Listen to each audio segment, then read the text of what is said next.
Hello, this message is for Mr. Milton. You just shared a couple of days ago, and you're saying that all the investors sold, and you basically scroll down and shows DEX tools, and just keep scrolling down and say, "Hey, look, everybody sold from the 25th."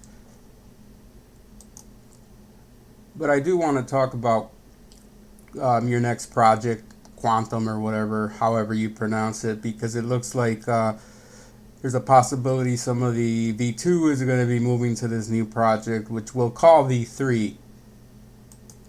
I just want to remind you here that for V1, you had 10,555 holders, and then for some reason for V2, here it says 6,000, but what I'm getting at is you've only completed 60% of the airdrops. What happened to the other holders? Why didn't they get airdrops? That's quite a bit of difference in holders if we go from V1 to V2.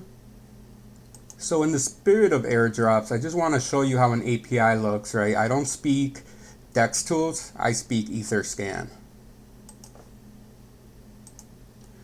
So when we talk about an API, as you can see, I'm running an API directly against Etherscan, right? API Etherscan IO right here, just so you don't think I'm pulling numbers out of my ass.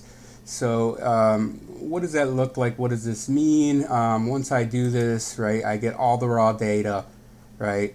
And I'll talk a little bit of what API I ran and how it runs. But here's the data that he came up with, right? All of this data. So this is JSON data. It needs to be converted, obviously, to Excel or CSV.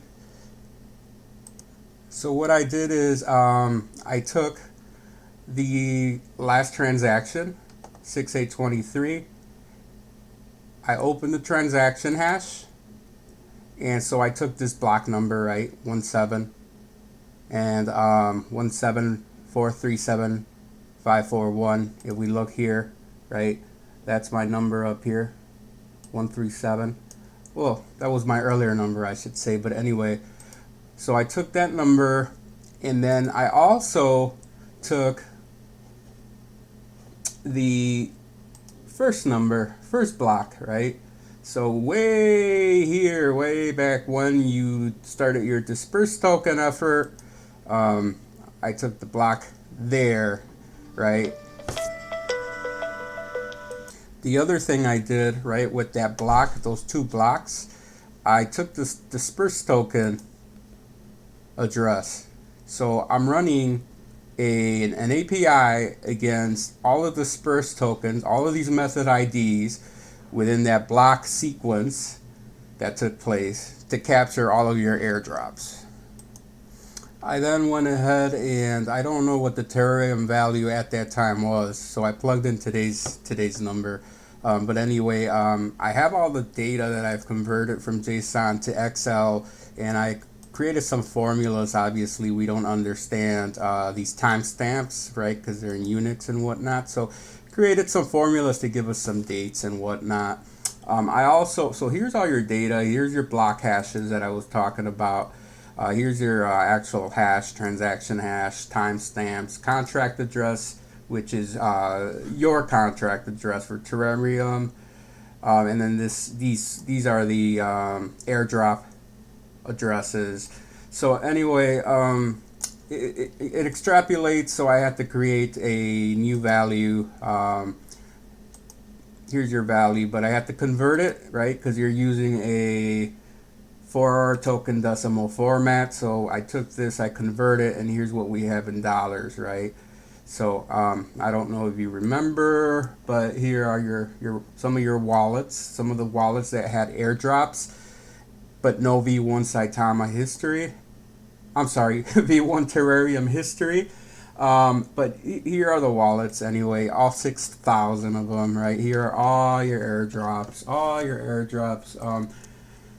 So you didn't airdrop everybody, and then I noticed there's some other airdrops that are taking place, but they're minute, right?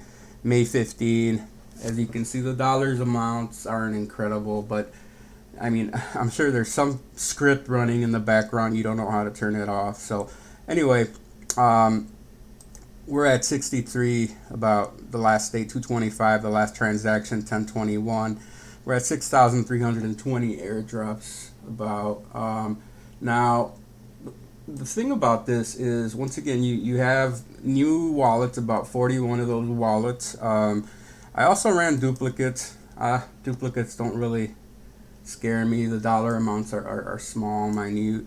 What I am going to do though is I'm going to label these wallets to see which ones are yours. And I'm also going to be doing something similar when you do move to Quantum, right? So we want to make sure you're not cheating anybody or creating new wallets like you did before that don't touch V1 and got airdrops and liquidity and all that. That's a different story. I'll also, if I have time and I'm in the mood, I'll look at the transactions from 225 and forward, and I'll tie all of the wallets that are dev wallets to that, all of your wallets, and I'm pretty confident it's not going to work out in your favor. I think most of those transactions and sells are from dev wallets or big wallets, the top 25 wallets, Dr. P's wallets. So I'll do that if I have time. A lot of these transactions here, airdrops, I can see $4, $5. I don't know what your cutoff was, but as you can see here, there's no, you have some that are a buck, 46 cents. But there's a, you're 60% completed, so stay tuned, my friend.